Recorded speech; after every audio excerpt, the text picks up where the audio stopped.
I'm Malcolm Abrams. I'm the editor and publisher of Bloom Magazine, which we put out every 2 months and have for nearly the last 17 years. Well, I moved here from New York, where I'd had a long career in publishing and in media. I started it in August 2006. Currently, we have 2 full-time employees, 1 part-time office manager, and we use an outside firm, Spectrum, for our design. However, we feel that they're really part of the staff. That's Stephanie Reeves.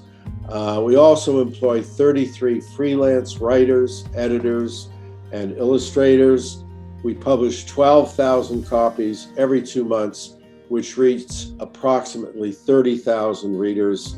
And the magazine is available in more than 200 places, primarily in Bloomington, but also in Brown County, Spencer, Martinsville, and a few other places. And the magazine is free, and always has been. When I launched Bloom Magazine, we had 4 missions: to support local businesses, local charities, the arts, and diversity, which I think is hugely important. And I've always believed that when you get to know someone or you get to know people and understand them, prejudice disappears.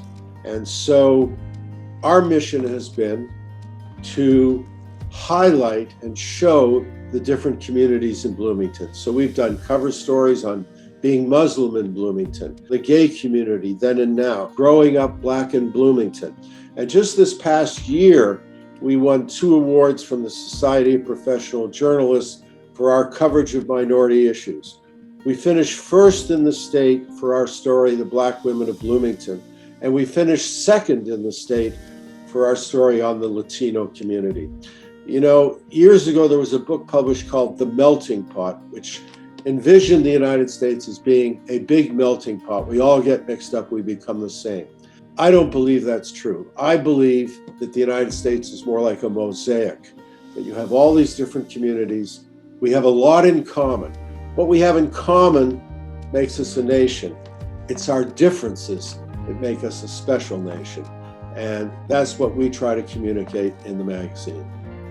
Over and over, every time I meet somebody, the first thing they say is, "I love your magazine." People stop me in the street. So that's very gratifying. You know, obviously we don't do what we do to win awards, but it's a very nice feeling to be recognized for our efforts on the part of diversity, and we all really appreciate it. There's so many people I'd like to thank. First of all, I'd like to thank all of our advertisers, because without our advertisers, there would be no magazine. I want to thank all of our contributors. I want to thank our readers for being so faithful. You know, a survey was done by the Kelley School one year, and our readers 47% of our readers keep every issue. Yeah, so those are just some of the people, or those are all of the people that I would like to thank.